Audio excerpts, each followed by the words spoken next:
Hello. So I'm hiding out here in the bathroom because Morgan just came in from out of town.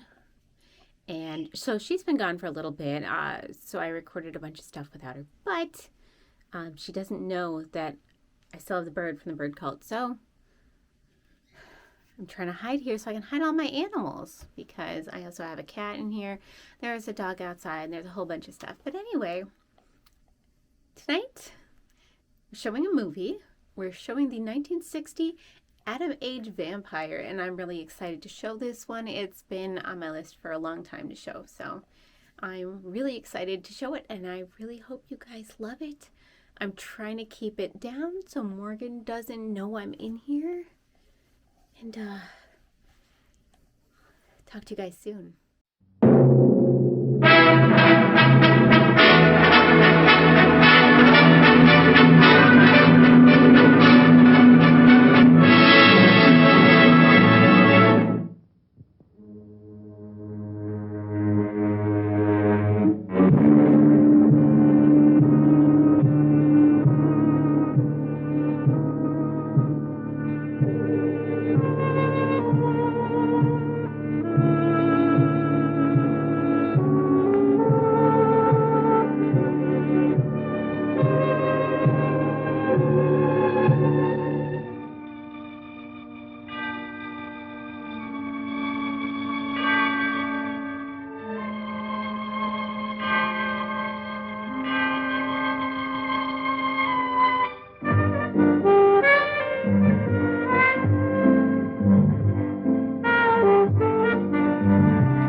Go put some clothes on.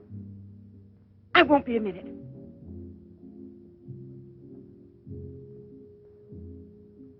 Try to get it through your head, Jeanette. I only came in to tell you goodbye. Goodbye? Pierre! It's all over. You had your choice. Either me or the so-called profession you're working at. You're still working, so that means I'm through. Oh, please don't treat me like this. You know your ship is about to sail. Better for us. It's easier if I go away. Easier to what? To suffer even more than we both have already? You know we belong to each other, Pierre. Oh, please, Jeanette. Let's end it now. No.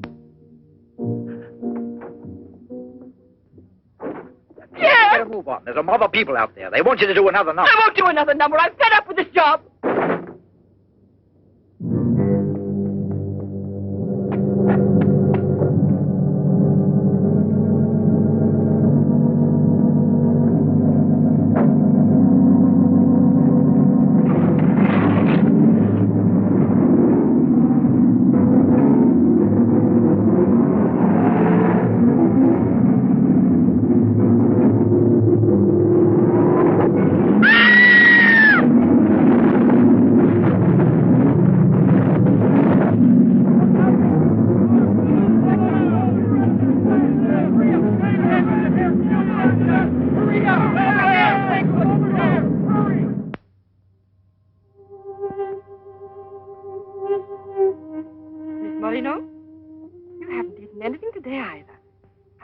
Like a nice cup of tea.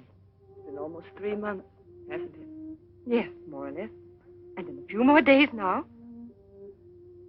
I could read the truth. In the eyes of Professor Moret, there isn't a bit of hope for me. Mutilated. Disfigured. Forever. You might as well be prepared for the worst. But it won't make any difference to someone who really loves you. I don't want to be pitied by anyone, especially by him. Oh, leave me alone.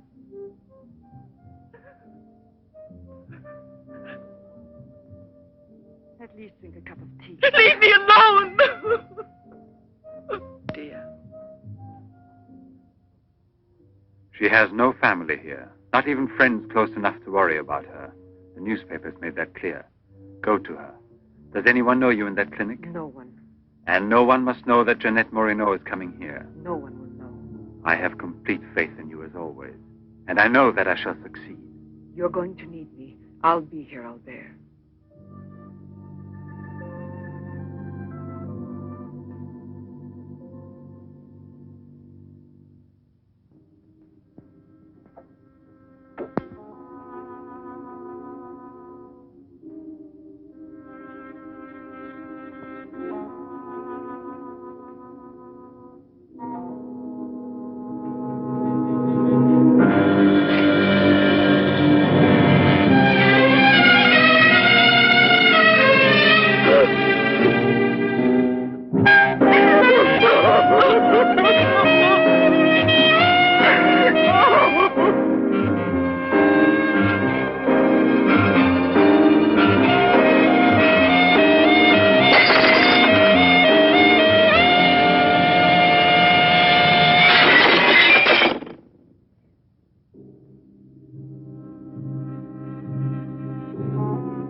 No.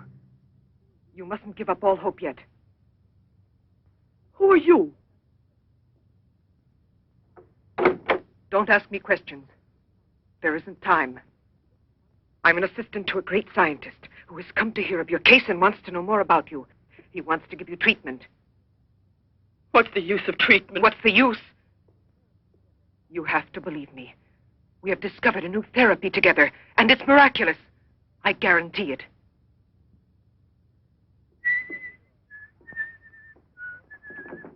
Hello, Leroy. Hi.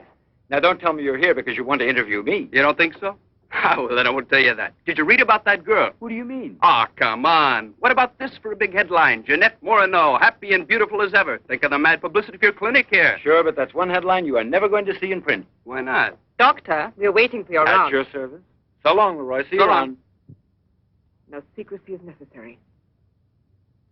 And I mean absolutely. Not a word to a soul. This is the only hope you have. Keep that in mind, always. You will drop out of sight for a short time. 3 or 4 weeks at the very most. And when you reappear, everything will be as it was before. As if you had awakened from a horrible dream. Don't you believe me? Well, then do just as you wish. I have never been to see you. But we'll be expecting you.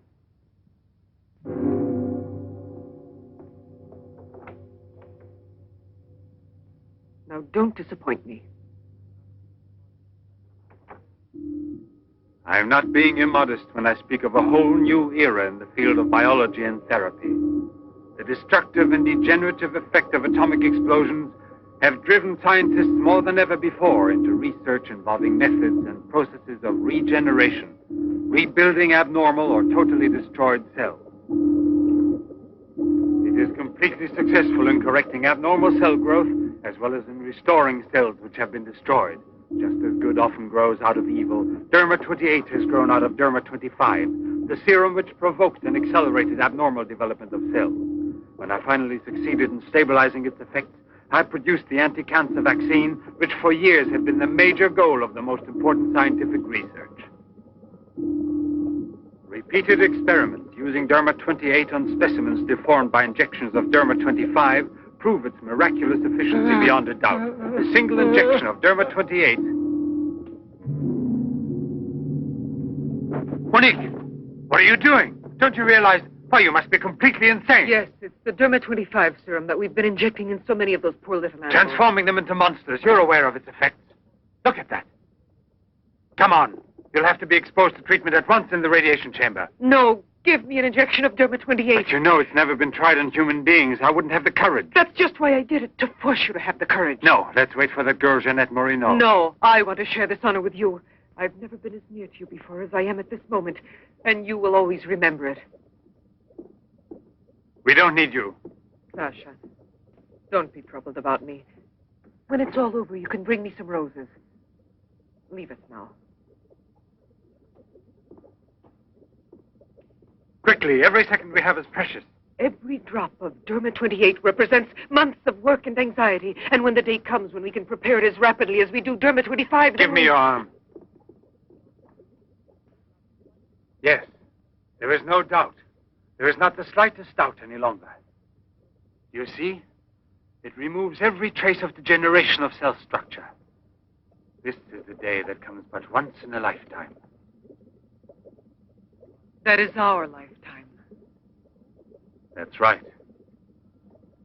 I shall always remember everything you've done for me. Thank you. Tell me that in some other way. Tell it to Monique, not your assistant. We'll celebrate this evening. No. Let's both stay home. Together, with our records. One moment.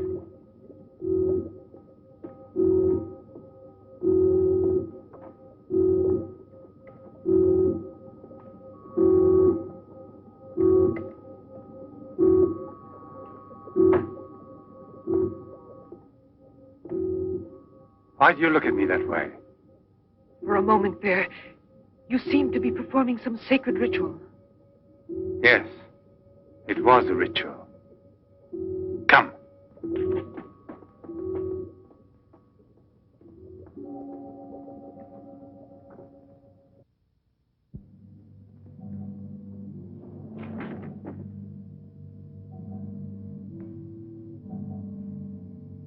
Is this Professor Levins?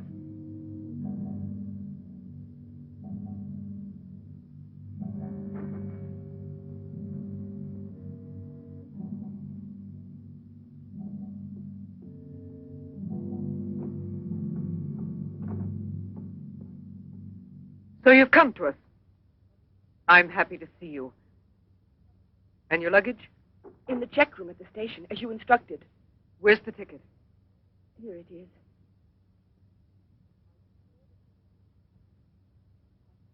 Are you sure that no one knows you've come here? Positive. Go and pick up her luggage. Let's go into the study. Professor Levin will join us in a moment. But this isn't like a clinic. No, it's not a clinic. It's the place where Dr. Levin studies and does his work, with me to help him. Come now.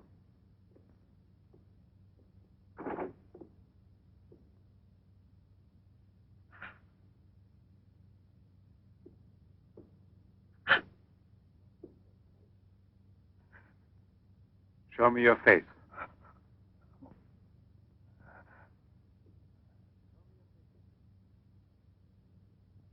Show me your face, I said.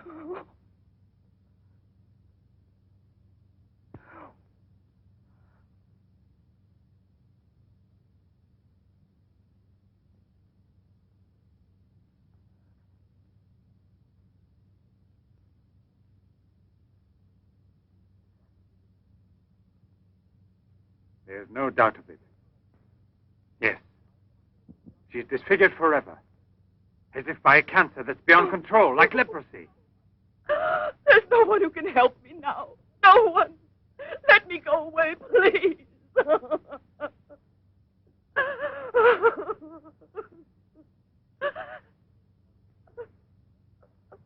I give you my word that I will restore your face. Restore all your beauty. You're worse than all the others. Because you want to deceive me. Don't talk like that. Now pull yourself together. We have succeeded in discovering a great secret. The secret of spontaneous reproduction of living cells. It's the secret of life itself. The secret of life and also of death. Just now I deliberately spoke of cancer, of cells which proliferate unexpectedly at the expense of the organism until they have destroyed it. Well, with this remarkable discovery, we have succeeded in creating spontaneous reproduction of cells. We can rebuild cells which have been destroyed. We have tamed the monster which once devoured us and made it serve our own ends. You must see now. It's a miracle. And you'll be the first person in the world to benefit from it. I shall perform this miracle. I've never believed in miracles. I've even forgotten how to pray. Oh, please let me go now. Rather than go on, I'd prefer...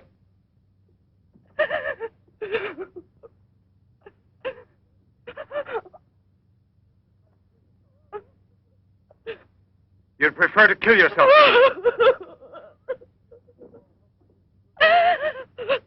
If you've given up all hope, why didn't you do it before this?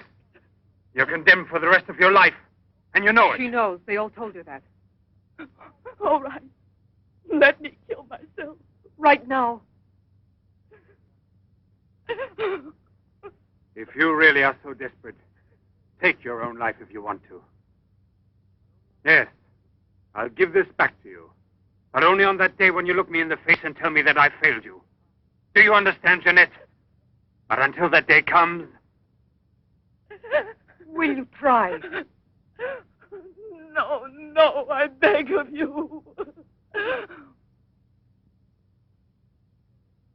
She's fainted. I've had a room prepared. Oh, I'll bear. And now we must take her upstairs. She's a beautiful human specimen. Beautiful? We're back, and I have been hiding in the bathroom, for all this time because I still haven't found a solution to the bird.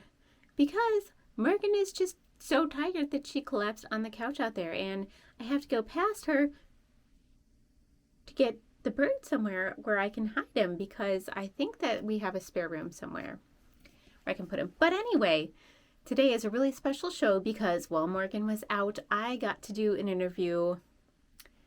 You guys may or may not know that I have a weird obsession with the show Naked and Afraid. I just think it's so fun and interesting, and I've learned a lot from it, so I'm going to pass this obsession on to you. I actually got to interview one of the stars, actually one of the legends from Naked and Afraid, the one and only Gary Golding. And if you don't know the show, I still think you're going to love this interview because he is such a fascinating guy. He's a very controversial character. He's known for being kind of out there, doing wild things, and he has a unique viewpoint. Not everyone's going to agree with him, and you don't have to either, but I still think that he is one of the most entertaining humans that I have had the privilege of talking to. So I really hope you enjoy the interview. It ended up being really long, so it's going to be about half of it this week and half in the next show. So please bear with me. I think you'll have fun along with it, though. And yeah, so hey, Birdie, should we put him into the interview? Yeah, so the rest of this show is going to be the interview that I did with him. Didn't you hear about it? No, I didn't hear anything about the accident. I was at sea. We had just sailed. But you mean today she had all her belongings collected from the hotel tour and had them delivered here at the clinic? It's all beyond me. She told us she was going back to that apartment hotel where she lived. The same hotel tour. Jeanette must still be in town. Or it might mean that she's gone away. There can only be one explanation. As a nurse, I'll have to betray a secret. Jeanette Moreno didn't want you to see her again as she is.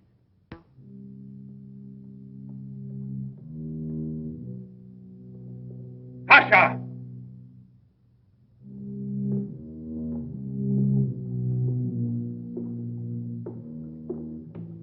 Pasha! You let the generator go out? You drunkard, I'll teach you!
Chalk it up, Andre. Thank you very much, Mr. Trevor.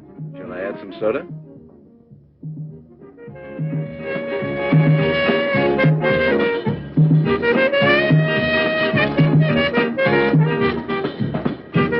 I won't be long. Arlette, where are you going? I'll be back. It does seem impossible for a person to disappear overnight, as it were, without leaving a trace. Here, give me another one. You heard him. But it won't help anything. 2 scotches, right away. What her pride has done to Jeanette.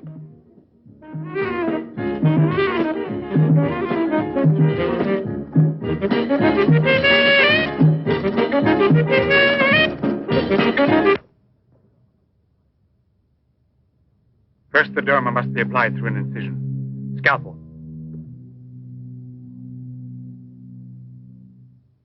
Swab. Clamps.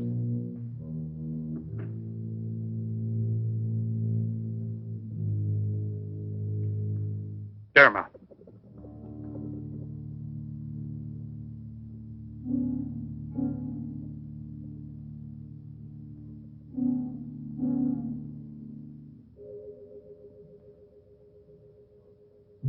Nothing. It has no effect. What can we do? Derma injection.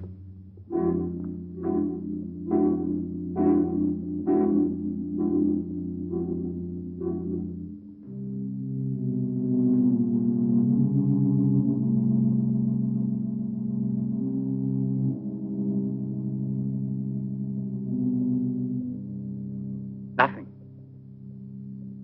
Still no result.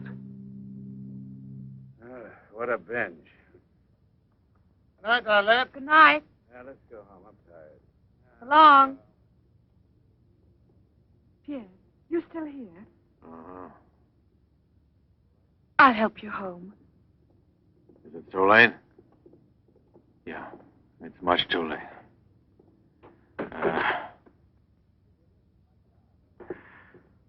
Let me give you a lift in my car.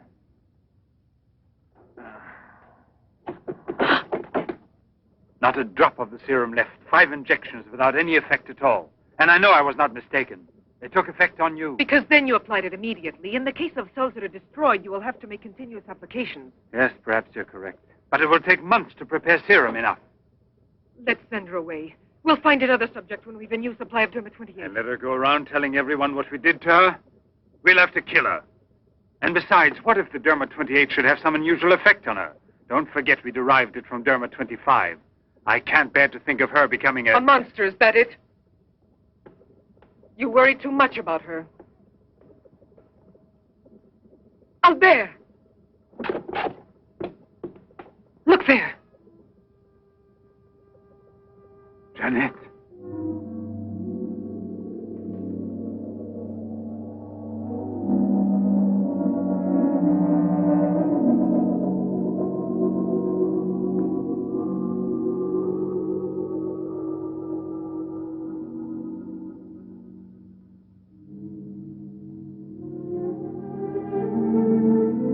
You shouldn't have been pessimistic. I never had a moment's doubt. Bring me something to drink, please.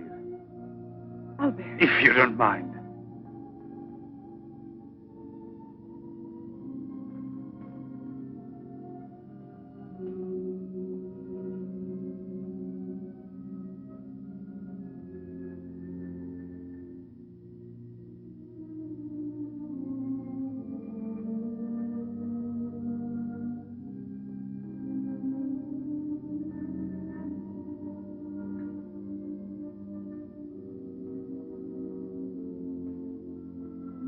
Here we are. Let's drink a toast to our victory. First, take her upstairs.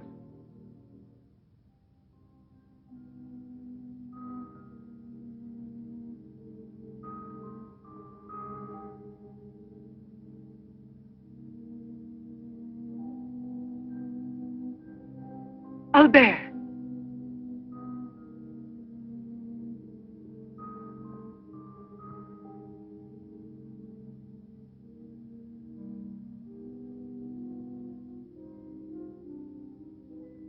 Look there.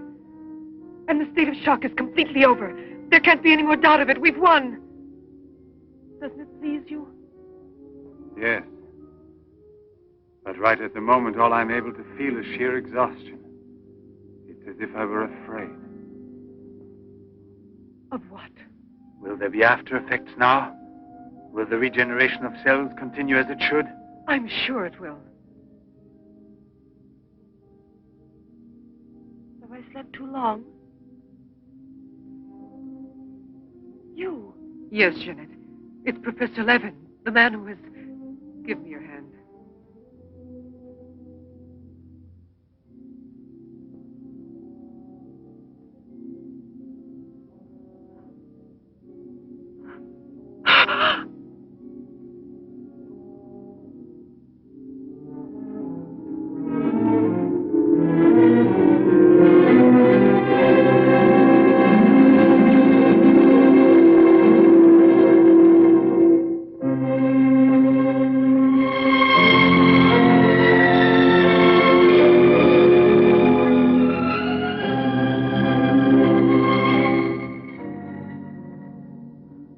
I owe you more than my life itself. Jeanette!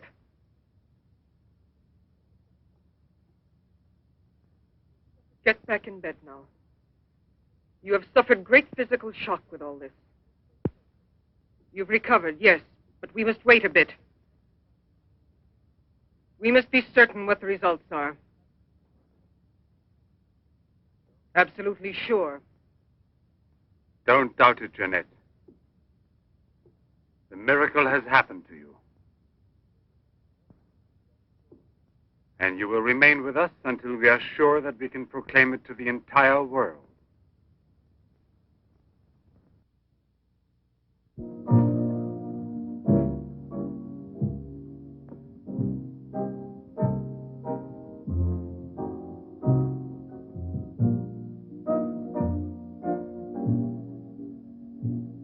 Another one? Another one. Don't you feel happy? Don't you want to laugh and sing for joy?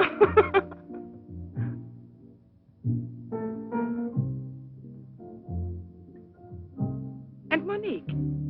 I wonder why she hasn't returned. I suppose she has an experiment she's working on. Anyway, isn't it better like this? We are seldom without Monique.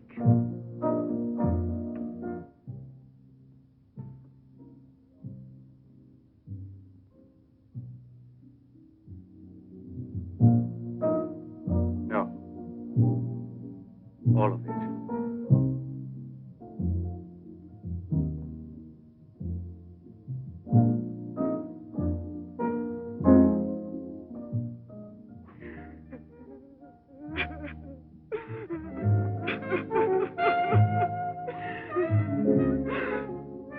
What do you want here?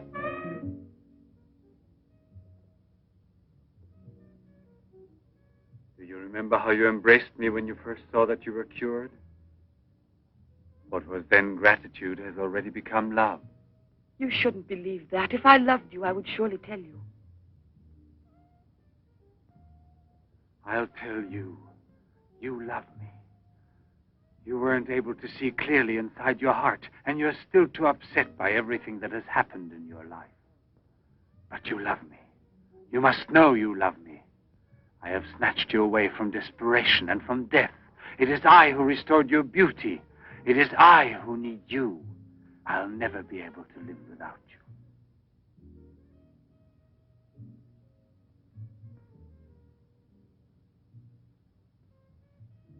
Albert.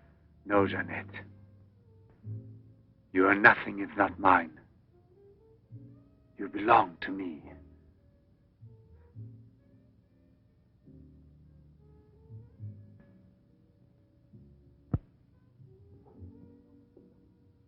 Wait a moment. I'd almost forgotten. Excuse me, one moment. Albert. Tell me what it is. Nothing. Nothing at all. Something rather urgent, which I had forgotten to tell Monique. Monique! Monique! Monique!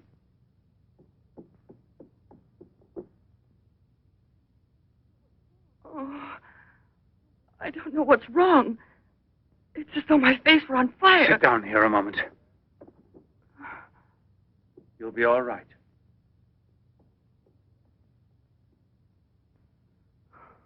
Monique, I don't understand. Albert, what's wrong with me? I am here, Jeanette. Just relax. You're very tired. Now she will sleep soundly for several hours. Time is pressing. Move her to the laboratory at once. It must be a success. It must be, understand?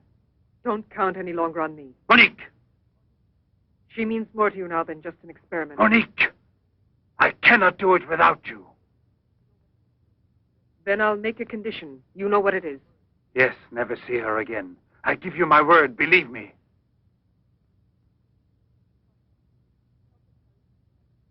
Sasha, help us carry her to the laboratory.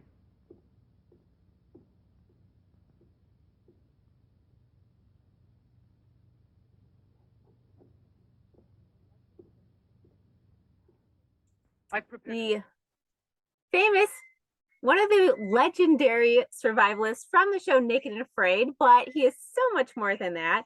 He's also an educator. He saves bees. He is passionate about wildlife and is known as the Tarzan of Los Angeles. All right, yeah, that's me. That's right. You just introduced me. That's right, you crazy witch. That's me. And you introduced me, so thank you. What's that? Yes. So I have so many questions for you. I hope your ears aren't tired because I am wondering so many things. I'm a huge fan of the show Naked and Afraid, which is how I found out about you. But you're just a very interesting person, and you are kind of doing crazy stuff long before the show. I would say, yeah, especially when, because I became part of the show, like a little like later, not in my 20s, but a little later. So yeah, I've been doing some crazy things. Yeah. So you spent your 20s, 30s doing some crazy stuff. Yeah, pretty much my whole life. I think there's a lot of crazy stories in there somewhere. Yeah, I heard the one about you eating a dolphin. Apparently that's got some people up in arms. I actually ate a dead baby dolphin off the beach in California one day. Yeah, I did that. I'm sorry, but that sounds disgusting. Well, you know what hey, hold on now. That sounds disgusting to you? Well, you know what I have to say to that? Thank you. Delicioso, right? What's that? Delicioso, that's your favorite line. Actually, the dead baby dolphin was delicioso. Oh yeah, delicioso. Was it really though? Did it actually taste good? That dolphin actually did not taste good. Okay. That because who knows how long it was dead out at sea. Yeah, I can see that. So I think the people who get upset don't realize you found this dolphin dead. You did not just find a baby dolphin, club it to death and eat it. Like no, I okay.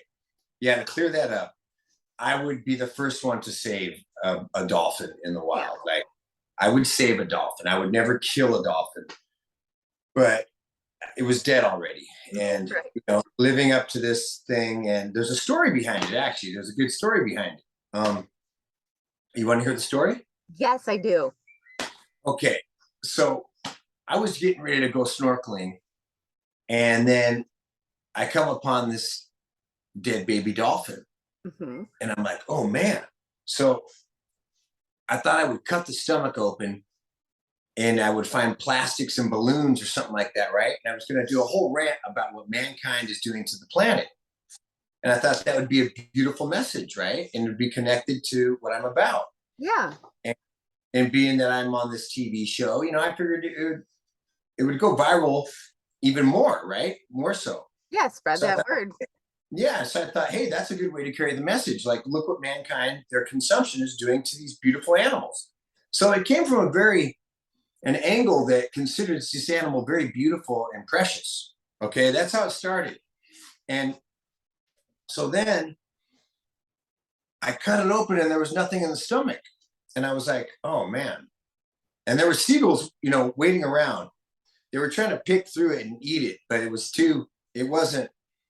hard to get to. And so I knew that I would be doing the seagulls a favor as well, right? Bringing out all the tender stuff. Okay. So I cut it open. I was walking away. The seagulls were scavenging it and going at it. And then it clicked. And I thought, wait, I'm known as the scavenger on Naked and Afraid. That's true. And I was like, this is right up my alley.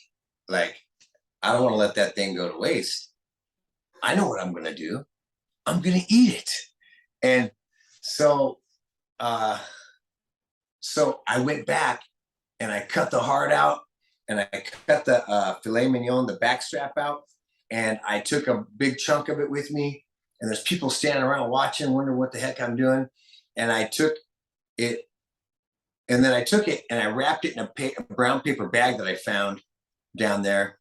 And I stuffed it in my backpack. And I went snorkeling for a couple hours because I wanted to go snorkeling. And then I get out of the water after snorkeling and I grab my backpack. And these two young girls, like researchers from the local college down there, that's like an oceanic college, like marine biology, called Scripps. They come walking by me and I go, oh, what are you girls doing? You guys here to go research the dolphin? And they're all, yeah. And I didn't want to tell them what was in my bag because I had already done that. And I didn't want them to ruin my lunch. So I took it back to my van, parked on the beach, and I have a Coleman stove, and I cooked up the dolphin meat and I ate it. So basically I didn't want to let it go to waste, because if you do know me from Naked and Afraid XL4, especially, I find that dead animal and I eat it. And so, and my saying in there is waste not, want not. So I used the dolphin for nourishment, and I figured it would help carry the message of not wasting. And I'll be honest, I wanted to troll society a little bit. Yeah. And I'm not gonna lie. You like to provoke people a little bit, get some dialogue, get a little reaction. It'll bring attention to the cause. Yeah. So that beautiful, precious creature, which is why my original intentions was so precious that it became also delicioso. So now, it was not delicious. Hey, now listen. So now whenever I'm in a conversation with people, the thing that I get now is I'll be in a conversation and people have a dolphin tattoo or whatever, and they'll be, oh God, yeah, I love dolphins. And I'll go, me too. They're delicious. I get to say that now. Quite the story. Yeah, you've tried dolphin. I've prepared everything, but what's to be done? If there were only a single drop of it still left. But there isn't any. I refuse to give up now.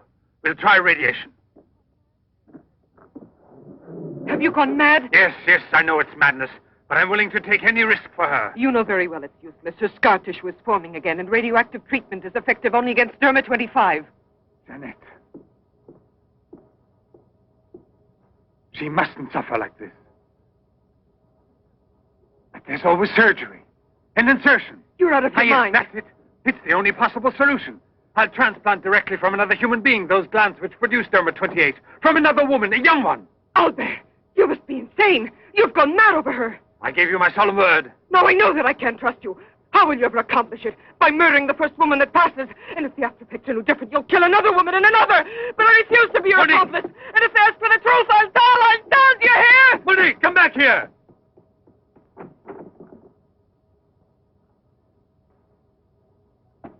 Monique! Monique! Listen to me, Monique. Stop it. We've already said enough to each other. She's lying down there alone. It's not possible to save her. What can we do? But I am still here, and so are you. What more do you want of me? Sacrifice myself for her? You're impossible.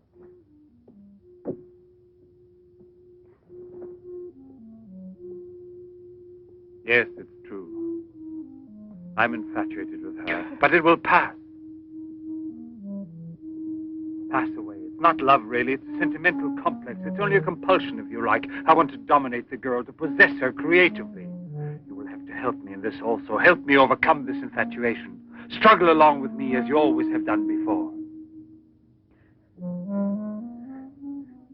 Can't you manage to convince yourself she will remain like this? Like this?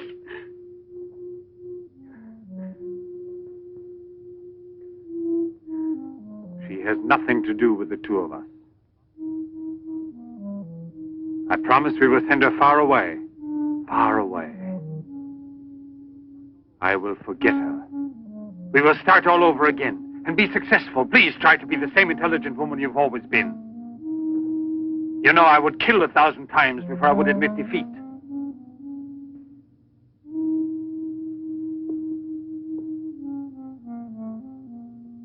Please be reasonable.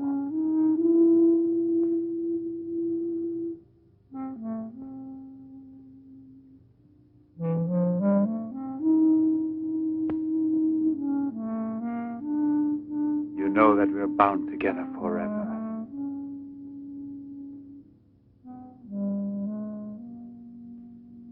Forever and ever.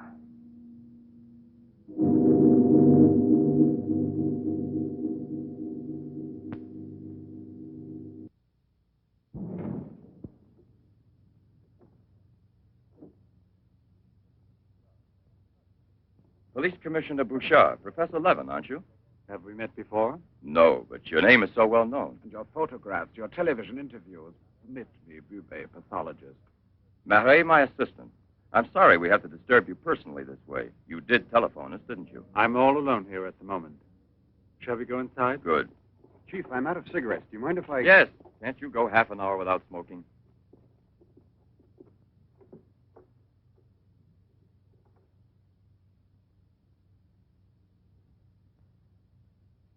What is it, Sasha? Why did you come in without knocking on my door?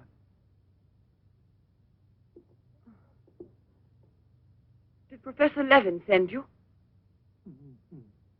I have a splitting headache. Oh, yes. The champagne. Where is Monique?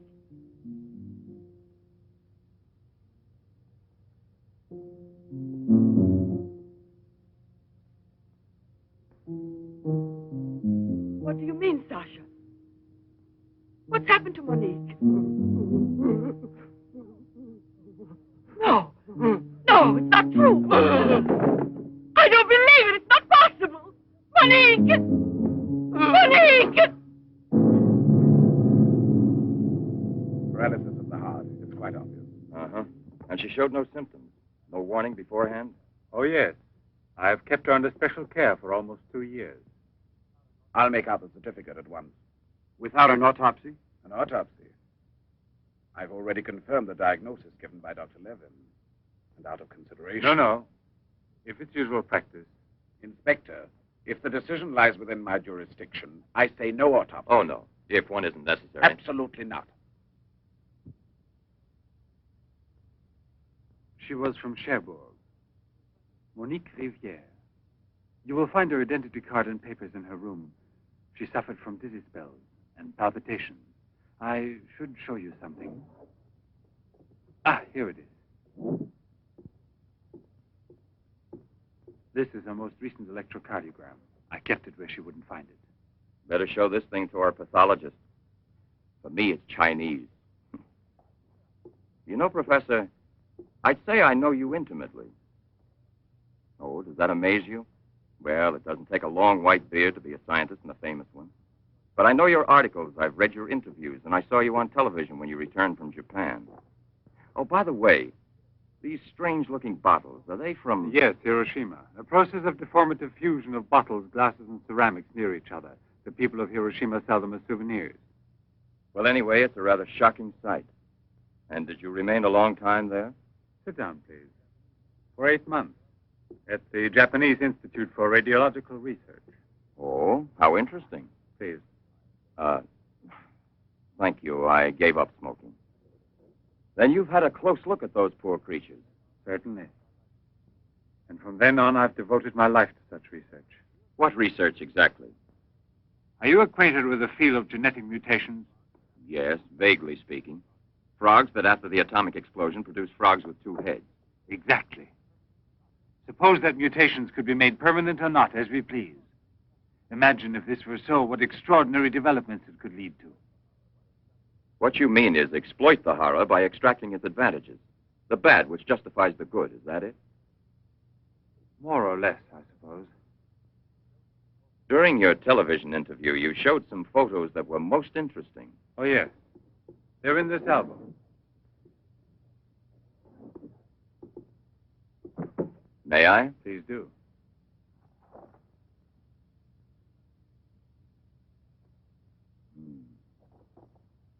Poor, wretched people. And the psychological consequences in these victims? That's a most intelligent question. Well, the relationship between body and soul has not yet been established. A problem we can let go by, I think. Or am I wrong? Well then, Doctor? I've made out the certificate. Paralysis of the heart.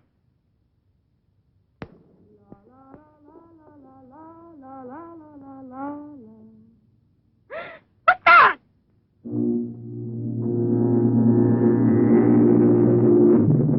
She's dead! Stop! Stop! Let's go to the police!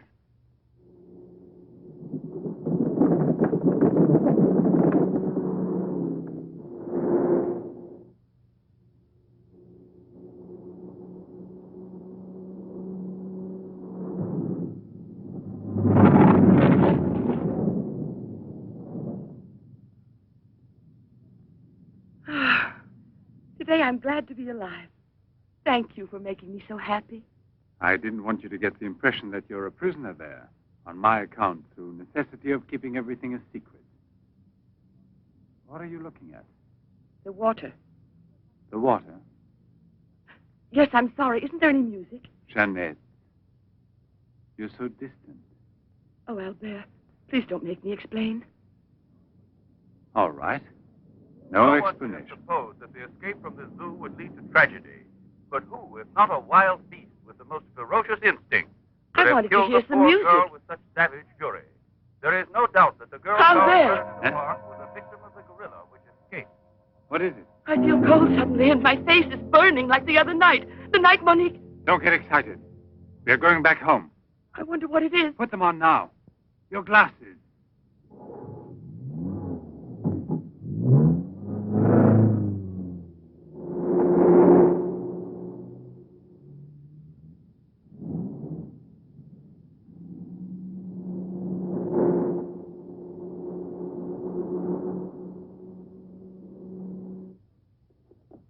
Jeanette is upstairs in her room. She won't wake up for several hours. But I want you to watch outside her door and don't move from there till you see me. Put this stuff somewhere else.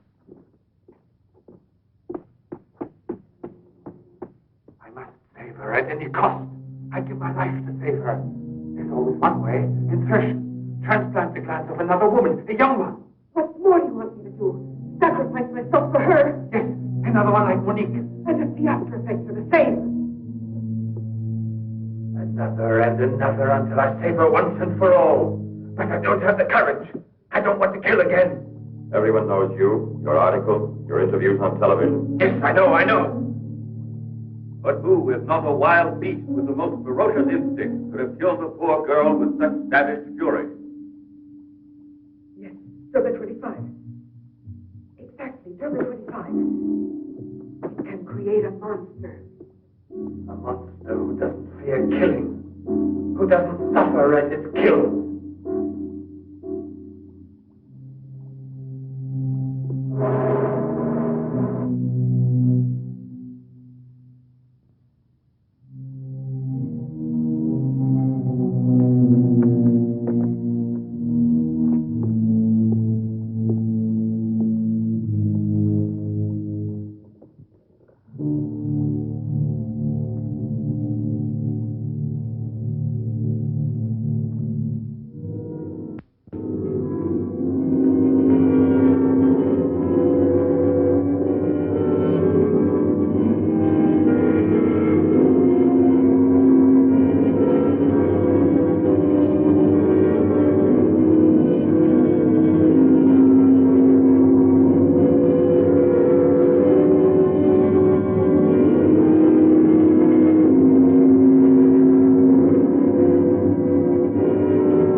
played.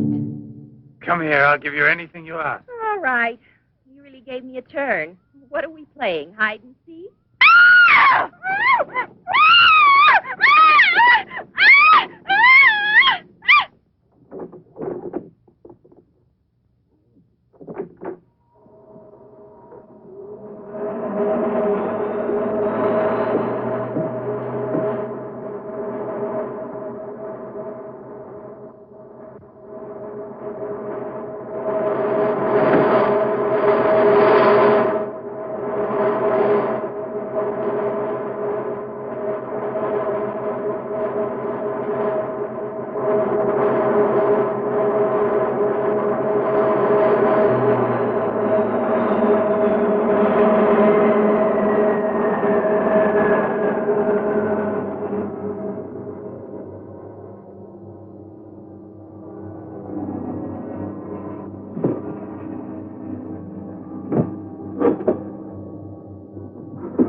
And did you get in any trouble for that? I assume it's not. I assume it's frowned upon to eat dolphin. I did get in trouble. Okay. Yes. You wouldn't and in the video, I cook it up, and my dog Frankie, he won't even eat any of it. And I'm like, what do you know that I don't know? Mm-hmm.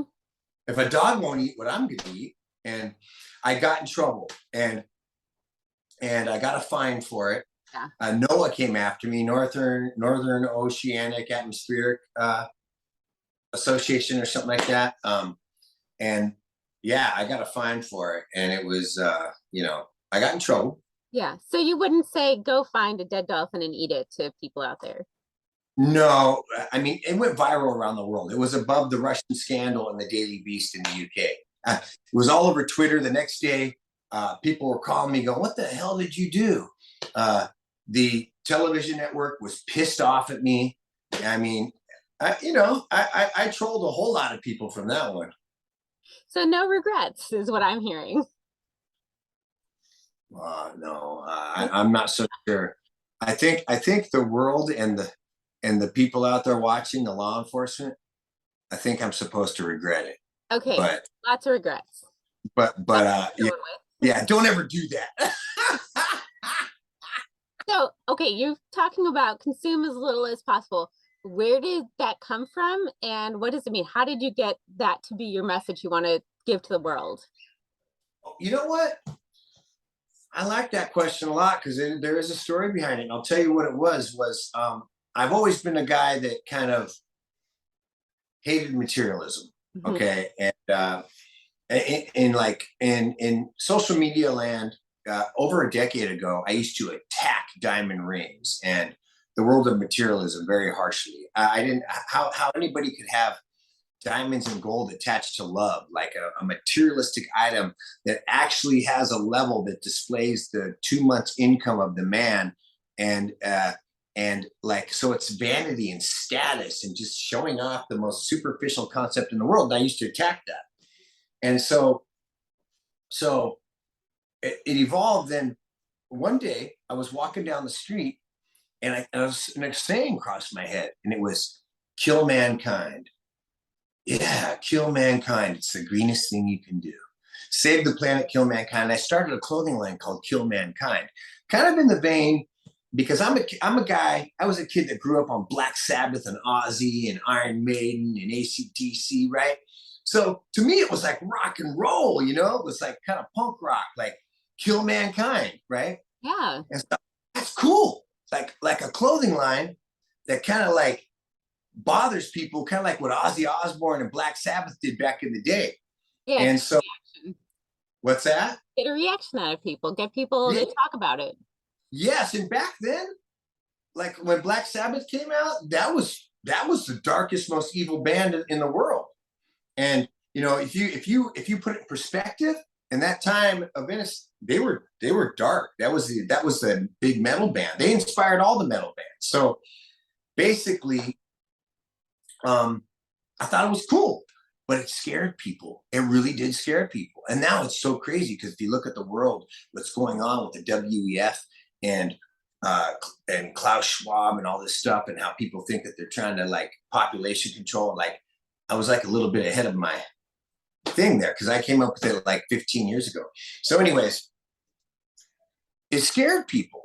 And I was like, dang, you know, and all of a sudden one day, just like Kill Mankind fell out of the sky and hit me in the head because no one owned it. So I went and got it I own it. If you go to killmankind.com, it's mine, and I have a clothing line. So all of a sudden this hit me out of the blue, consume as little as possible. And I was like, because I had done all kinds of research and I started learning what's destroying the planet. And I was like, oh man, it's not plastic. It's not fossil fuel. No, it's actually everything we touch. A lot of people don't know that our sugar comes from Haitian slaves in the Dominican Republic to this day. The Dark Side of Chocolate, all these documentaries. And I was like, it's everything. And so I said, man, just cut the debate out of it. This right here, consume as little as possible, is the actual answer. So no matter what you're into, if you're a vegan, vegans tend to think they have the hierarchy on environmentalism. Then you got to remember, I'm a survivalist who lives off the land. They're wrong. They don't, because I live in a world where you do eat meat hyperconsciously to cause balance on the planet. So it all hit me. And in order to get the debate out of the way, every vegan, every meat eater, every person on earth could just go, hey, we don't got to debate over if plastic's bad, because plastic is not bad. And I'll tell you why. Because the reason it's good is because there's been advances in the medical industry using plastic that saved a lot of lives. Not to mention, it's how we use it. So if a Hurricane Katrina, they dropped in bottled water. Well, guess what? Bottled water is good. It's like a hammer. We just use too much of it and we use it wrong. So it's kind of like a hammer. It could build a house, something beautiful, or it could bash windows in. So if you use it the right way when you need it, that bottled water can save lives. Oh, so yeah. Yeah. So plastic is not bad. Fossil fuel is not bad. 8 billion people benefited from it on the planet. And they want to now bite the hand that feeds. And that's when I realized we're being sold a bunch of BS. It's really how much we use of any of it, whether it's electric cars or what. And if we use it for convenience only because we're lazy, that's when we cross the line. So consume as little as possible. It just cuts the debate out of all of it. And what I teach people is this is the most powerful sentence on the planet. And if every single human being on earth did this today, the planet would be cleaner by tomorrow. Absolutely. So yeah, so it hit me out of the blue, just like Kill Mankind did. And I was like, well, that's good. That is, and then it was like, I was like, that is the actual answer. It is like, I literally had the universe gave me the actual answer. And I was like, whoa. And I did the research. No one owned the .com. I trademarked it. This is trademark. Oh, that's awesome. That's amazing. So I own it. And to touch on that, because of this sentence, if you do watch Naked and Afraid, I am the only survivalist that is allowed to wear his logo on his clothing. No one else is, only Gary Golden. I also noticed that between your first challenge and subsequent ones, you got it tattooed on your back. Well, that's a good story. What happened is on the first one, it was a one hour episode. When they asked me to go on XL, I knew I'd maybe make it to 10 episodes. Yeah. I knew my name would be bigger. And then I was told back then that the show was seen by 41 million people on Earth in so many languages. And I was like, oh man. And I truly believe it. So I was like, wow, the universe put me, I was in Brazil, right? Where the Amazon is, where they strip and destroy the Amazon. And then I was going to Africa where they strip and destroy. And I was like, holy crap, the universe put me on a show where you have almost nothing. You barely consume anything. And I'm the man that owns the sentence, consume as little as possible. So when I knew I was going to go to Africa, I said, I really believed in it. And I said, I owe it to the world to carry this message to humanity, because look what the universe gave me. this gift. Not only did it give me the concept of knowing that this is the most powerful sentence on earth, but it also put me in mainstream media where they're trying to sell you stuff in commercials. And I'm going to the continents that are getting destroyed the most with a message for the world, and I'm the only one allowed to do it. I think that's.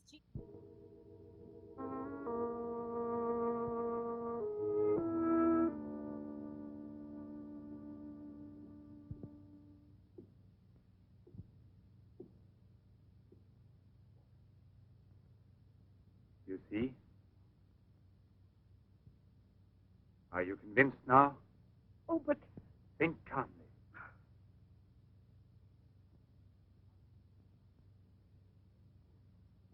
And without this obsession for your looking glass. I know, you're thinking of yesterday. I'm still upset myself. You're afraid the cure will not be permanent. But you're mistaken. Now it's only a question of cell growth. I've already solved this problem. We must allow the cells we've regenerated to achieve lasting stability, nourish them artificially for a time. And especially with a transplant. Transplant? Yes, it must be done. And it must be done more than once. Why are you staring at me? I told you I'm tired and upset. I spent the whole night working in a laboratory so you could wake up as you are. How many more times will you have to treat me? A few. Very few. No one hopes so more than I do. You could never understand what it has cost me to make you well again. And yet, all I would have to do is tell you, to make you realize how deeply I love you. Jeanette! No! Leave me alone, Albert. Please go. I must get dressed now. We can see each other later out in the garden.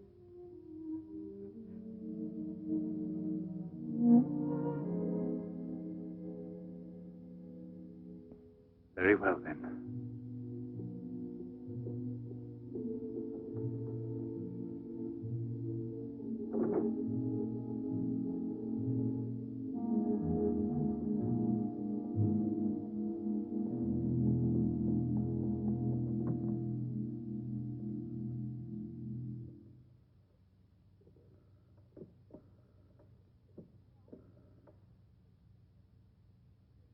Hello?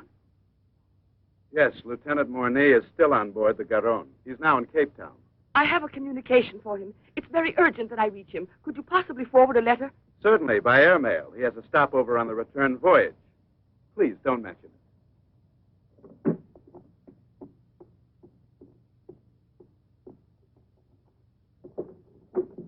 Excuse me, Sasha.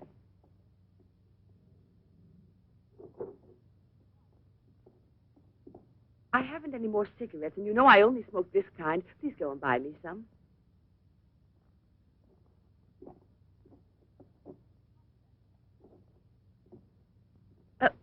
While you're at it, would you mail this letter? And get something for yourself. Oh, no, please take it. Do take it. You will remember to mail the letter, won't you? Thank you.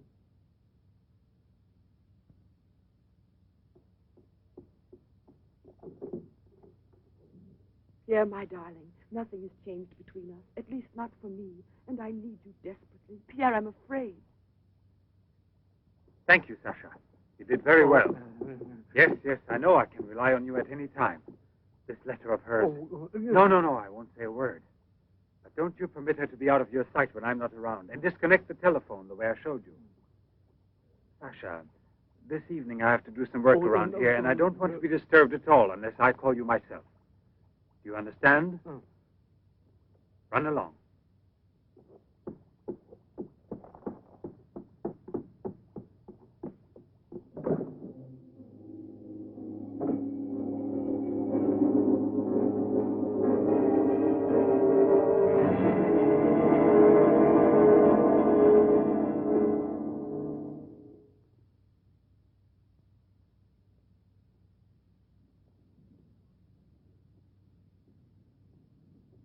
Hi, Marilla. Hi, girls. How you doing this evening? Oh, I'm going to smoke one more cigarette and call it a night. Well, we'll be back and walk home with you. Fine.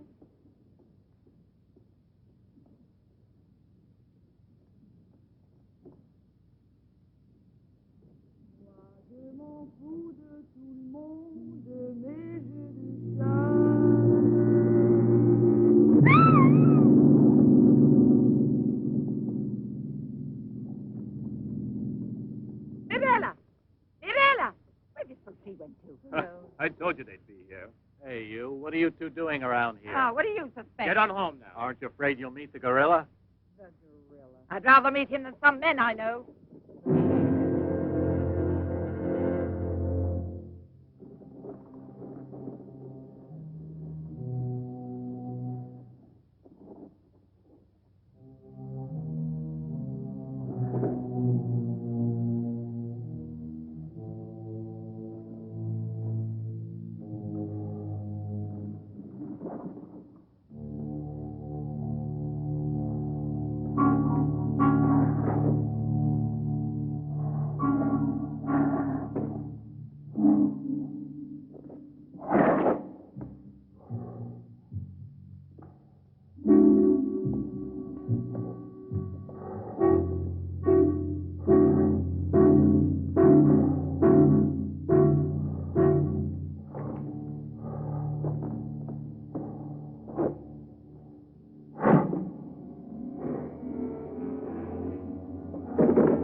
Come on, hurry. Get the bar set up.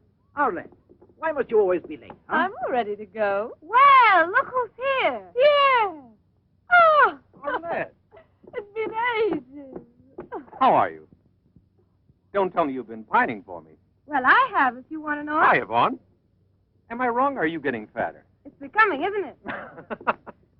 Hey, good evening. Welcome back, old buddy. A carton of cigarettes if you play me something. But only for me here. What's new, huh? Let's get with it, boys. We got a paying customer. Sit down here.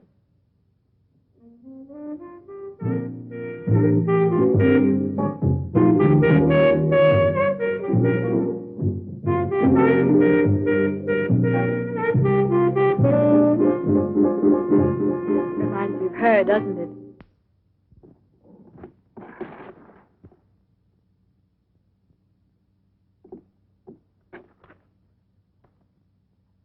La Garonne. That's Pierre Morny's ship. And it docked here today. Where's the key to the front gate? Idiot! Oh. Hurry, come with me.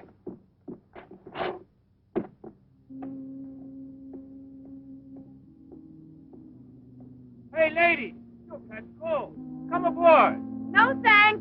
I'd rather wait down here.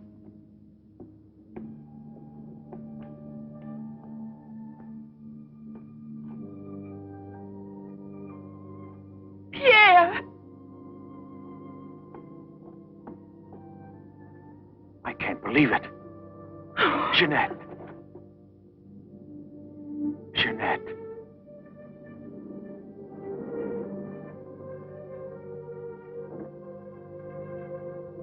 You've recovered. Why didn't they tell me at the clinic when I looked for you? But they told me you'd always be disfigured. Didn't you ever want to see me? It was the truth, Pierre, the truth, I swear.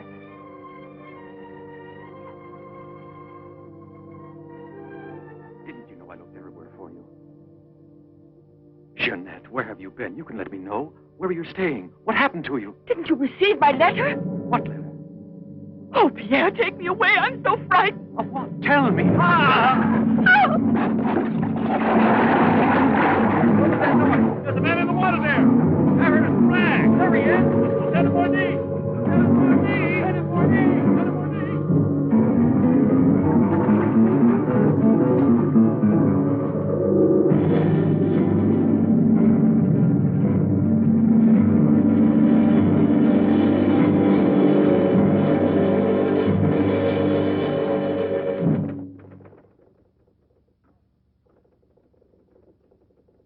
And you're positive that she's the same person? There's no doubt about it. And this one showing the scars was given to me at the clinic that sent her away disfigured forever. Yes, yes. The photographs are of the same girl, I agree. But I was referring to the person you met tonight on the waterfront. You don't think that... Oh, no, perhaps... Commissioner. It was she in front of me. But in the dark, with the fog and all. But I know her. I couldn't possibly be mistaken. There's no Jeanette Morino listed with the Bureau of Missing Persons. But she's not a missing person. She's here. I've seen her. She has no relatives in town, even if she'd been kidnapped. Listen, you know, I want to believe you. I remember the auto accident from which Jeanette Morino barely escaped with her life. But this story of a recovery is impossible. Yet she's cured, perfectly normal. It's her same face. But who would be likely to hide such a miracle as that? Whoever it was who tried to kill me. For what reason? An hour ago in Rue d'Orme, Police Sergeant Brundell recovered a stolen automobile. This is the license number. You want to rejuvenate me? How long has it been since I bothered about stolen cars? The same automobile, a short time before, just about the same moment the assault occurred, was stopped for speeding on the Esplanade, where it passes the waterfront by Patrolman Cholin. Inside, as well as the driver, there was an unconscious woman and a doctor taking her to the hospital. You see? Check the hospitals? I've already telephoned. There's no record of her. Maybe he was taking her to a private clinic. The name of the doctor? Well, Cholin didn't bother to ask him that under the circumstances. It could have been a doctor who commandeered the first automobile he found. Or a clever criminal who would say anything to avoid identifying either himself or the woman. Jeanette. Perhaps. But there happens to be a real doctor who might give us some information about this miraculous recovery. Will you let me come with you? Yes, but on one condition, however, that... No, I'll tell you in the car.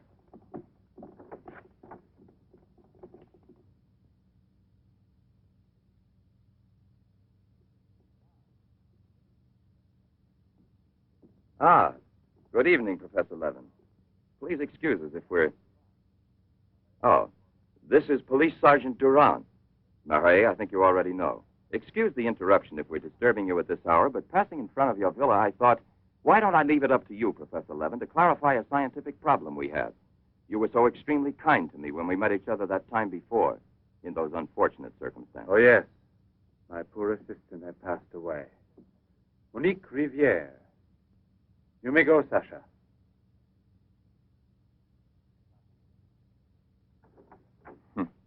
Sasha. He's a strange one. He's my factotum. Cares for the garden more than anything. Mm-hmm. A mute. The soul of fidelity, an expert with flowers. The classic one to suspect in a mystery story, if there were anything to suspect him of. May I offer you a drink, Inspector? Yes, yes. Let's be comfortable. We must try to make it easy for Professor Levin to forget that we're policemen. Did you notice these bottles? He got them as a souvenir of Hiroshima. Interesting, aren't they, Durand? You don't have to blow smoke under my nose. Excuse me.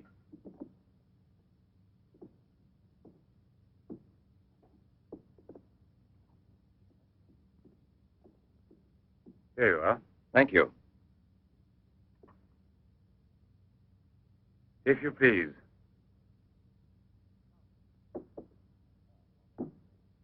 Now then, Inspector.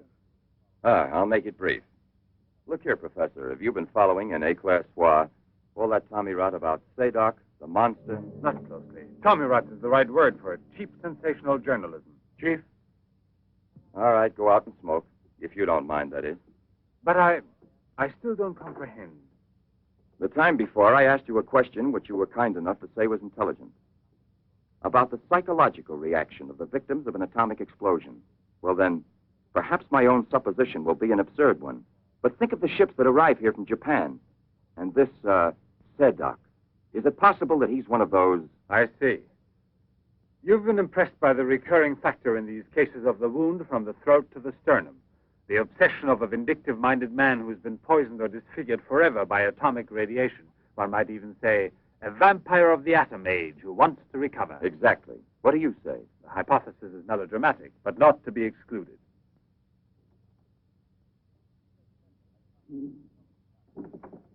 You just said the hypothesis is melodramatic, but the fact that you don't exclude it altogether puts me, how shall I say, more at peace with my own conscience. We mustn't let our feet get too far off the ground. Chief, the photographs? Ah, right. Excuse me, I had another purpose in coming here to see you. Look here. Examine these two photos. Do you believe that a woman reduced to such a state as this might recover altogether? What I mean is without any scar, without a trace. I should say not. This state of disfiguration is permanent. Nevertheless, Professor, Let me do the talking, Durand. Nevertheless, there is someone who swears that he's seen this woman, the way she was. That's impossible. And if there did exist a cure, I don't know, a process we never heard of. Any man who had discovered one would be a celebrity. Mm-hmm. And I assure you I'd be the first to envy him. I imagine so. All right, then. This other photo, which was submitted to me as proof of her actual recovery, must have been taken at some time prior to her accident. Pity. The signature was not dated. Ah, right. It wasn't. And besides, even if it had been, it could easily have been faked. Professor, I'm ready to swear that these... Durand! We've been disturbing you long enough. We're most grateful, Professor. I'll accompany you. Murray! We're leaving. Durand! Allowed to do it. I think that's genius because you can't take off your tattoos. Like you have to take off your clothes for the show, obviously, but that's staying with you wherever you go. So anytime you're on a show like this, you're spreading that message to the world. And it's not only that you're known for being out there and crazy and wild and doing all those things, but you're also showing that at the same time. Well, that's okay. Now, I love that now, this is what's beautiful where you connected, right? And what's your name? Celeste. Celeste the witch? Yes. Celeste the best witch. Okay, now listen, Celeste. So what you just said, see, now we're getting into the intellect of what's happening here, and I love it because you're connecting it. A lot of people don't. Because people tell me all the time, because of the way I act, they go, you just love attention. You just love attention. I'm like, and they try to make you feel bad, right? Mm-hmm. And so I go, you're damn right I do. Same. You're damn right. Yeah. Like, and I'm not going to shy away from it and make you me feel bad about it. Because you know why? Because it's what you said. Look what I'm bringing attention to. So it's kind of like, you know, people that are sharp enough to know that like this guy's over the top, he's crazy and everything, but look where I landed. Look where I'm at. And at least I'm drawing attention to something that's beautiful for the earth. So you can judge me for my over the top craziness, but I'm probably a lot more calculated and intellectual than you think. Eating a dolphin might be a smarter move than you could have imagined. Being so wild and crazy that I'm perfect for reality TV. Yeah. So I'm not going to make me feel bad about who I am, because you know what? I found a way to use my craziness for positivity. Yeah, I think that's amazing that you were able to build a platform with your natural skills, but also your personality, and turn that into something that gets attention, that has the potential to change the planet in some way. And you know, I'll connect it to something that you'll relate to. Everybody will relate to. I tell everybody I sort of have the same qualities like Charlie Sheen, a very Charlie Sheen-esque the way I carry myself. I'm kind of ramble, I run my mouth, and I'm a little crazy, right? But if you put us side by side, there's a difference. He was rambling and running his mouth about hookers, cocaine, tiger's blood, and alcohol, right? Mm-hmm. I'm running my mouth, but if you compare what we're talking about, at least I'm talking about, you don't see me talking about alcohol, drugs, and like stuff like that.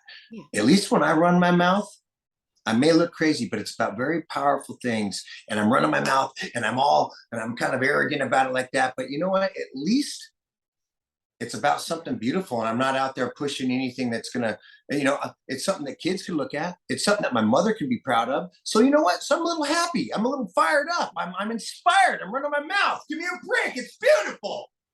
Well, you should be. Speaking of which, how did you get on Naked and Afraid? How did that happen? Did you audition or apply or however you get on there?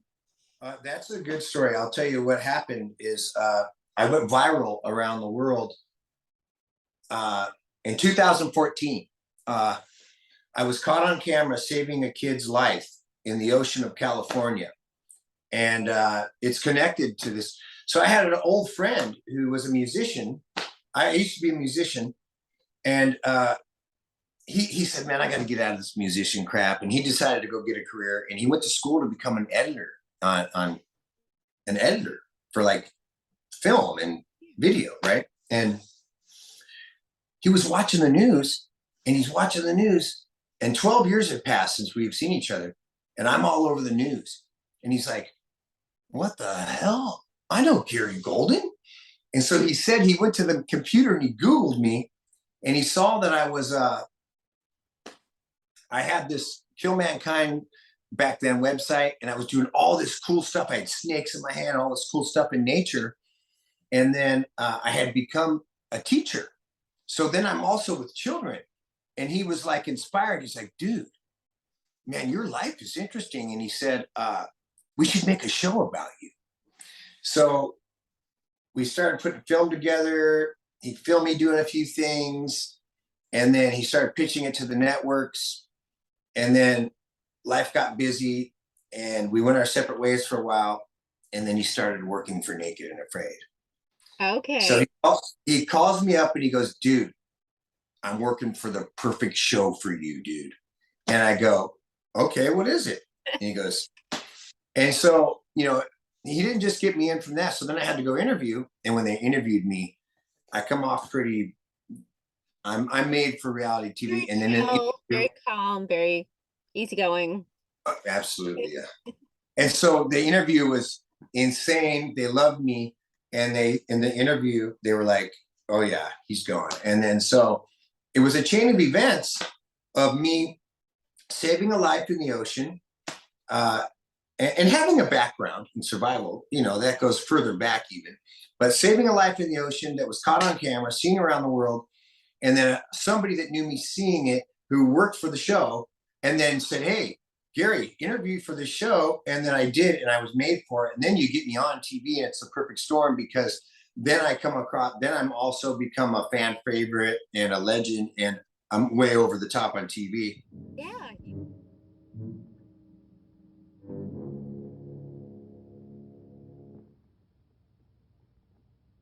Professor, you must feel rather lonely here. Such a big house. Don't you have a new assistant? Do you think it's so simple to find one? And moreover, I'm enjoying a period of repose right now. I merely study for relaxation. You know, Professor, what I envy you is your gardener, Sasha. Really? A bit difficult to believe that. No, it's just that I'm a flower gardener on my days off. Imagine, Inspector, he even works at night. Maybe he's expecting a frost. I know what you mean. You're dying to have a look inside that greenhouse. But I don't think at this hour. No, indeed. Sasha would be delighted to have you look in.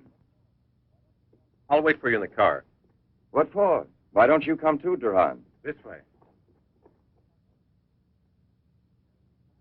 This is Sasha's kingdom. There are his plants. There are his roses. Sasha, you're honored. These gentlemen have come to admire your beautiful greenhouse. It's really beautiful, too. Well, you ought to know. Flowers. Nothing else of any interest. And Sasha is always busy with them. He doesn't even have time to read mystery stories. Yes, and no wonder. Well, good night, Professor. And excuse us again. Sasha, accompany the gentleman to the gate. Durand, aren't you coming? Good night, Professor. Good night, sir.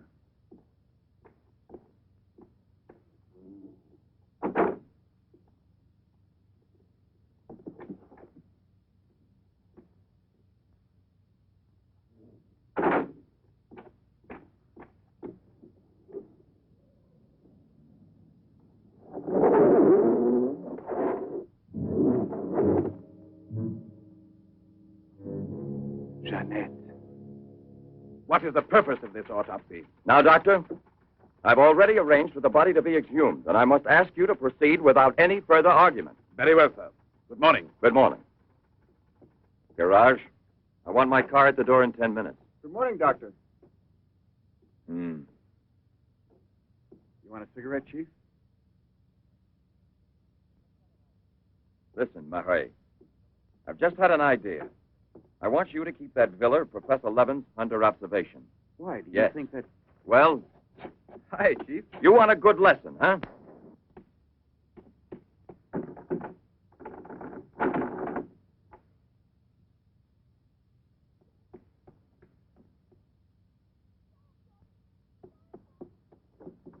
Sasha! Sasha!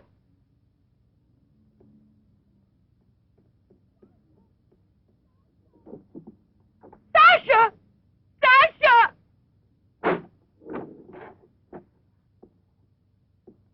Janet! What are you shouting for? What's wrong with you? No, let go of me. I want to get out of here. I'm afraid. Of me? Of the man to whom you owe everything and who loves you? You're not telling the truth. You want to go back to Pierre. But I'm going to save you now in spite of yourself. Yes, I want to go to Pierre. I don't care if I'm scarred for life, because I know now that he will love me anyway. You think so?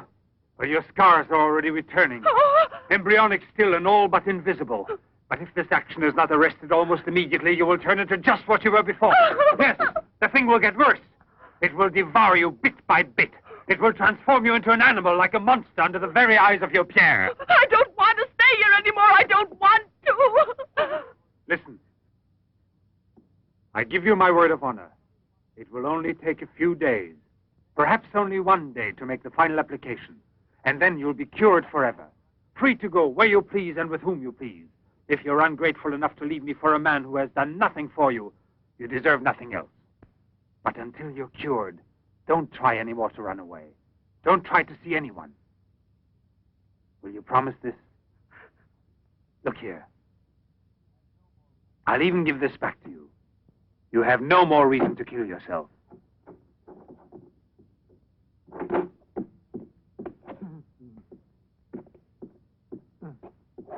What is it? Who?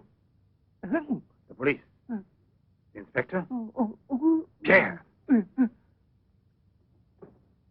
Who is here? Who is here? Pierre. Sasha.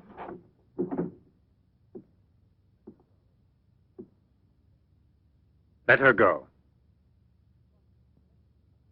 Yes. Run to him. Let him see you like this. Go away with him as you are. Remember, I gave you my word, and I shall keep it. It will be your decision then. In the meantime, you will help me to finish it. It is not Albert who is speaking now, but Professor Levin. I have to win, you see. This is all I'm asking of you.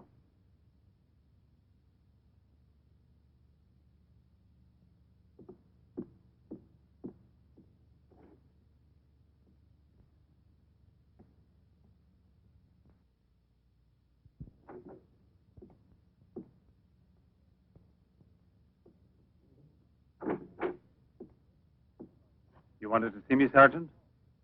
I'm sorry to disturb you. Why be sorry at all? Disturbances are part of your profession. I'm not really a policeman. Oh, no? Then please explain why you dared pass yourself off as a policeman, and for what reason the It commissioner... was my fault. I was so anxious to learn more about your research that I asked permission to come with him. But on the other hand, coming here so late at night and not having time to explain... Sit down. What should you have said? That you had a personal interest in the case of that unfortunate young lady. What is her name again? Ah, yes. Jeannette Moreau. You know, you were not very convincing as a policeman. Yes, I guess I wasn't. You're right, Professor. It's true. The photo of Jeanette with the signature was really taken before the accident. But I know I've seen her. I know it was she, Jeanette. Yesterday, in front of me. Beautiful as before. On the dock where my ship is tied up. And I talked with her just as I'm talking with you. And if they hadn't attacked me right then? You were attacked? Yes, and from behind. Because I know there's some mystery concerning Jeanette, and I was about to learn it. You love her, that is evident. I wonder if you had parted with her sentimentally, I mean, before you were actually separated. How did you know that? I'm also a psychiatrist. Don't forget it. You are now suffering from an obsession to find her again. You're capable of seeing her and every woman you run into. And perhaps yesterday on that very same pier where often before Jeanette was waiting after a long voyage... No, it was no hallucination. And how can you explain the attack on me? Well, maybe an attempted robbery. Yes, it wouldn't be the first time on the waterfront. See? And perhaps the night was foggy. Perhaps you'd also been drinking a bit.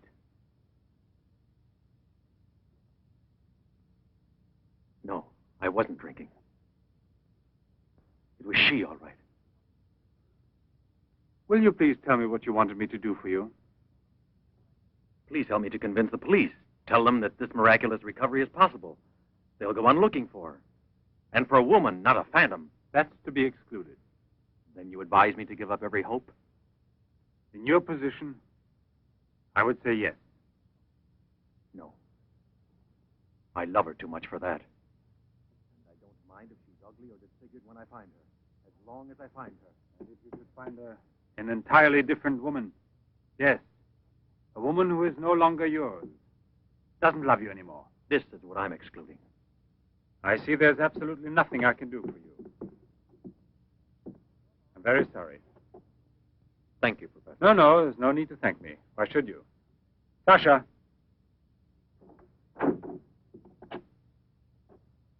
Accompany the gentleman. I hope I see you again, sir. Goodbye, Mr...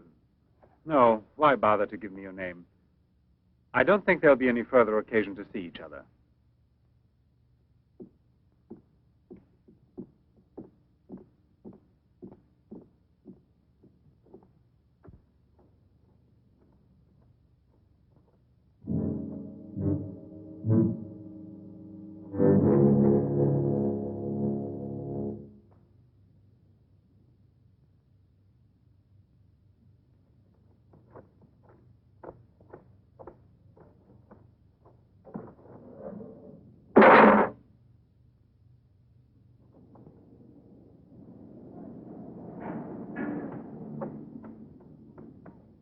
You could hear his voice. All you had to do was open the door, and you didn't do it. I didn't do it because... You didn't do it. I was sure that I could rely on you. Now wait for me here. If I leave you alone, it's because I have to do still once more what no other man ever did for the woman he loved. Tomorrow there'll be nothing here. Oh, if I could only tell you the truth. What do you mean, the truth? You must wait for me.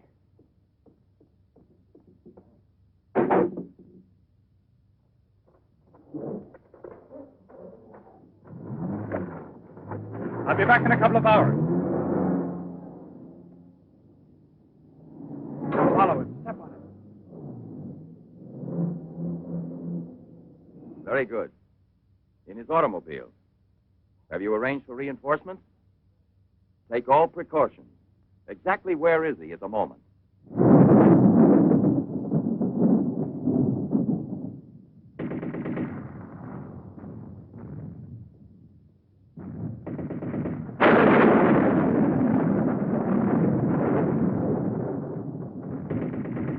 Let's take a seat. Is this seat occupied? No, indeed.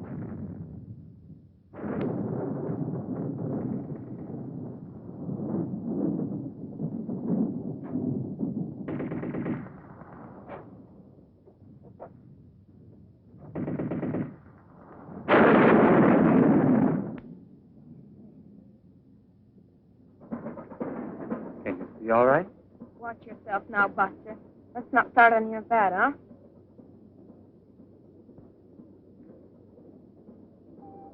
May I have a light, please?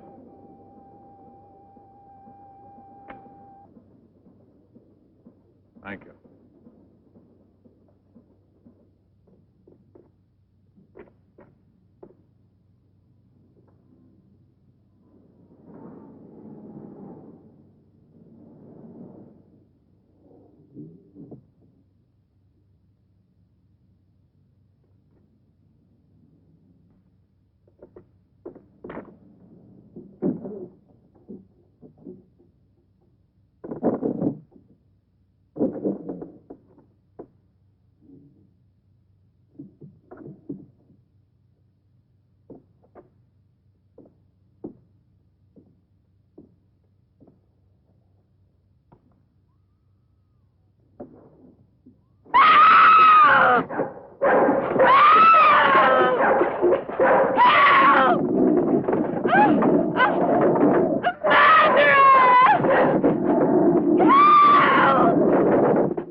Yes? Another woman? In the waterfront neighborhood again? But is the woman dead? That's a blessing. Yes? Yes, naturally. An alarm throughout the zone and declare an emergency.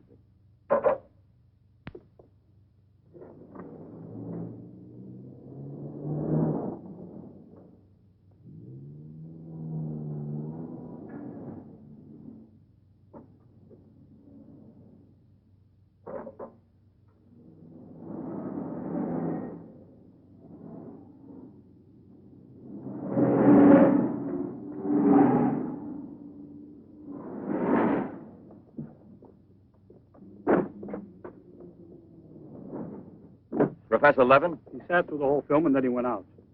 Gerard's telling him. We're waiting here for further instructions. I told you, Chief. Were you both inside the whole time? Well, we both took turns. He didn't move once. Not one. Let's go in. Leroy. Well, what are you up to? I'll come clean with you now, Chief. If you won't let me chase Setup, then I'll chase you. As you can see, it's your fault. Well, from now on, you mind your own business, get me? That's your orders, Chief.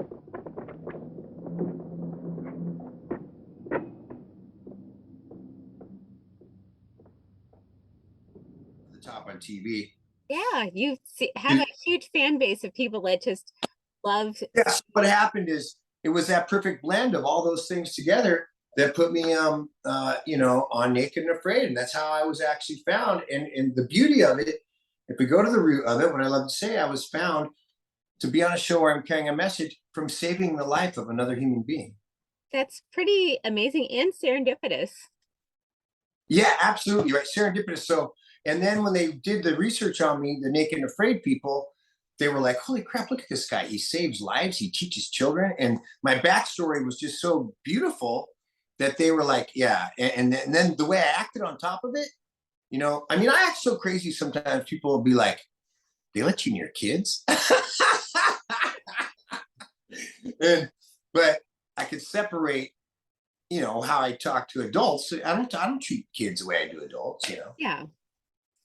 So on your first challenge, you were alone for a lot of the challenge, but you ended up not making it the 21 days and you still got invited to the XL. That was it. I thought that was interesting.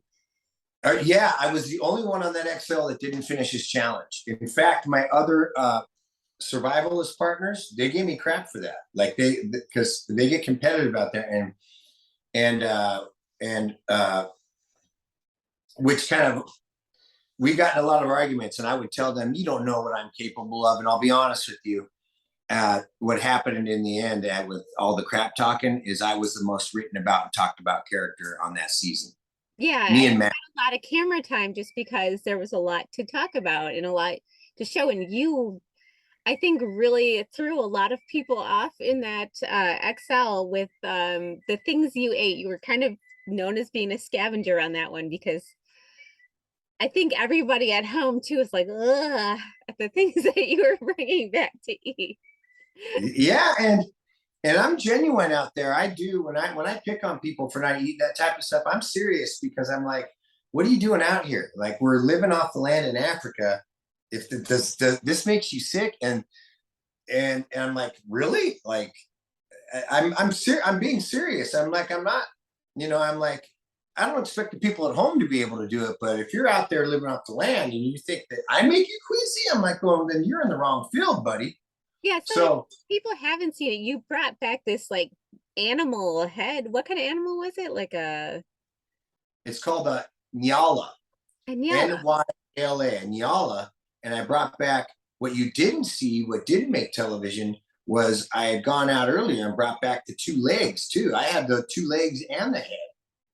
And the backstrap, the filet mignon. And so there was a lot more meat than even that head. And yeah, that did launch me into sort of, I am known as when you think of the scavenger of Naked and Afraid, I am the scavenger of Naked and Afraid, which then another episode came out, a 2-hour special with me and Matt and 2 fans. And that's where I get the actual official label as a scavenger, because it was like the hunter against the scavenger. That kind of ended up biting you sometimes, what you're willing to eat, because most of the challenges have not succeeded at was because you ate something questionable. Is that the case? My very first one. Yeah. And, I thought I was going to die. And I would say what you don't see, I don't think, I'd have to watch it again. But in the second, in the third one, in that second one, XL4, I take a few poops and stuff. But if you eat nothing but pure meat all day, everybody poops. It's like called the meat sweats. And, when that's all you eat is meat, like as much as I was. So that wasn't an unhealthy pooping. That was a guy that was eating meat all day long. And that's where a lot of the fans don't, they don't realize that. And then, but my teammates also were trying to make it look like I made a negative move. And man, I was like, no. What I did was what you should have all been doing. And so, it was interesting, but it did give me, in the next episode after that, the next challenge I did after that, I was officially labeled the scavenger. And then I found another dead Impala, and then on XL7 I found a armadillo. And in my alone challenge, I don't think I found anything dead on that one. But it's a regular thing where I don't pass that opportunity up. And it's so, because here's the deal. You see those people out there, it's called meat glory. A lot of those people out there are looking for meat glory. They want to hunt and get the biggest kill and the best kill. So I kind of found a niche where I didn't have to compete for it. Nobody wanted it. Yeah. And I took it gladly. Yeah, I see how people are. They're like, I just have to get that big win, but do you ever do like hunting? I've seen you fish. You do hunting or trapping or any of those things? Oh yeah, I'm perfectly capable, but I've never brought a bow. And I usually know whoever I'm going with is going to, and they're usually more experienced than me. Like on my third challenge, I went with Matt, and I was like, the last thing I'm going to do is bring a bow, and because I'm very realistic and I'm very fair, and I realized, oh no, that's Matt's. That's why me and Matt we clicked really good on that challenge, because we had a system. I'm like, no, dude, you go hunt. I'll build the shelter, get the wood, and I'll do what I can on the side. And I never crossed you, Frank. I made what I could on the side, but I never crossed you. No, just kidding. So anyways, and so Matt liked being with me as a partner because I wasn't competing with him. A lot of those people will compete, and we had a system, and it kicked butt. And you have your thing, he has his thing, and you were both able to showcase what you do, what you can bring to the table in different ways. And instead,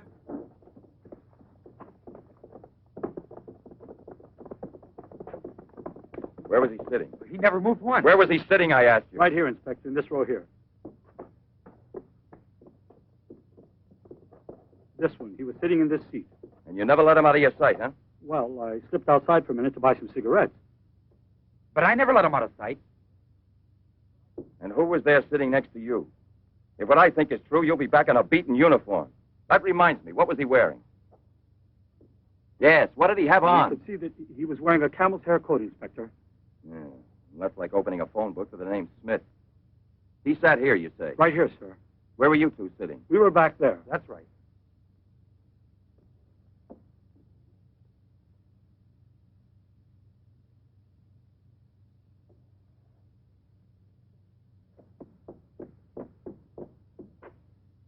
Inspector, headquarters told me I would probably find you here.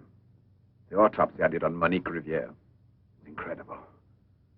I'll never be able to forgive myself. You mean like the others? And this stuff, what do you think it is? It's blood, there's no doubt about that. I don't know if it's human or... And what else do you think it might be? Have it examined right away. The rest of you come with me.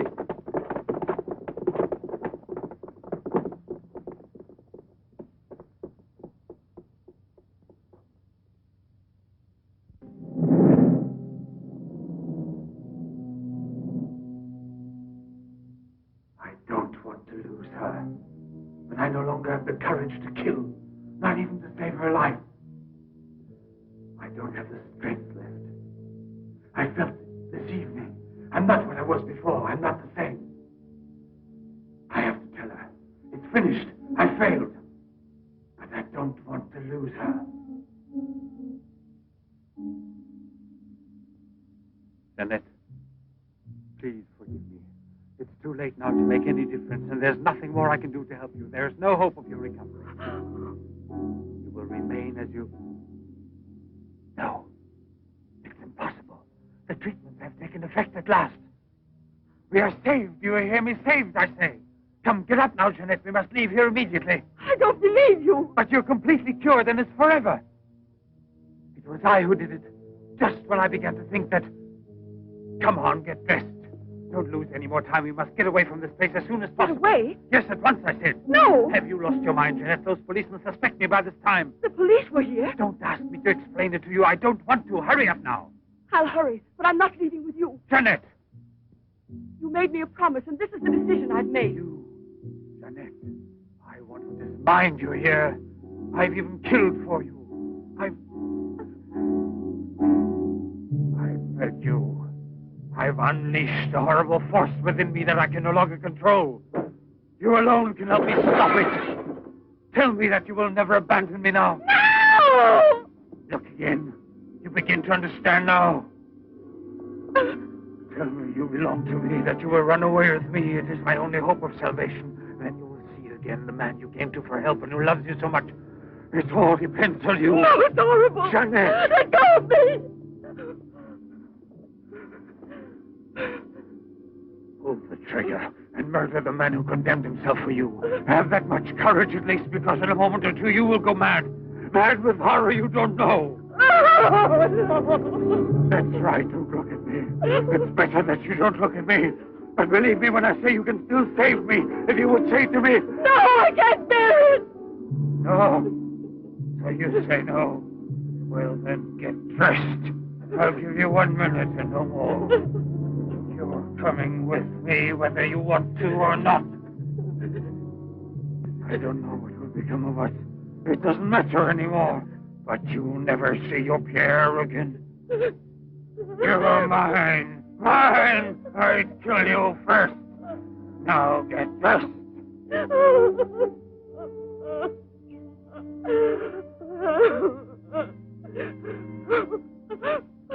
Albert, have you no pity? Pity. That's what I ask of you. I. No! Help!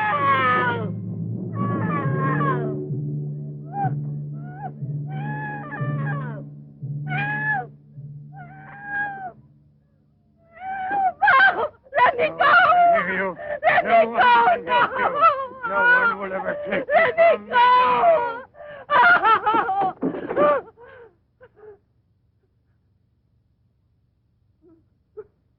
Away with me. Go with me. No! No! No! Help! Help! Help!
Sasha, return. You master, I'm Levin, Sasha. Jeanette, we must hide her as we did before. Sasha.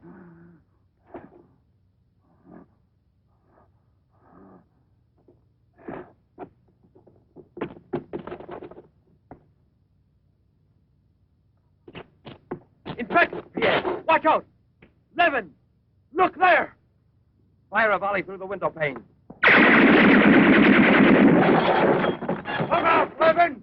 Come out with your hands up! No. Jeanette! No, come back! I must kill you too. Jeanette, I must kill you too, Jeanette.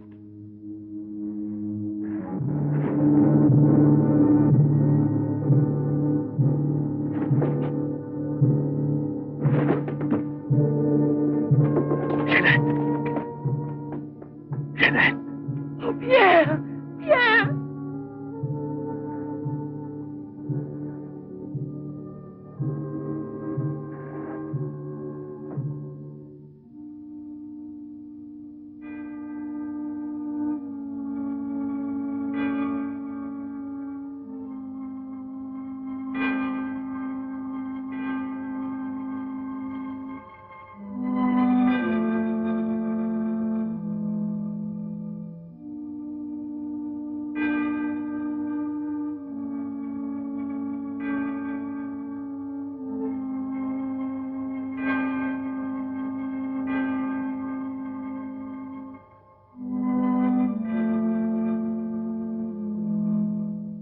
Take that man out of here.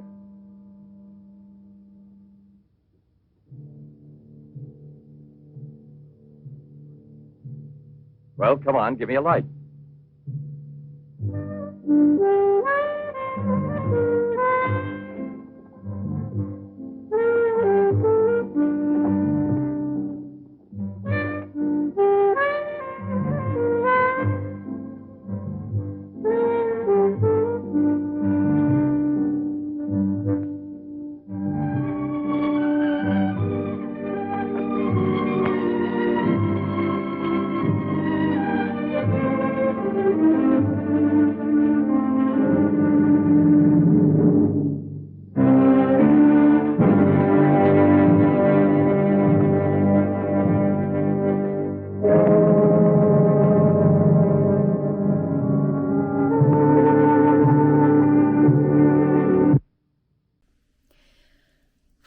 So that was a fun interview and a really fun movie. So thanks for sticking with for that. I, as you can see, have spent the entire movie in the bathroom because of the bird.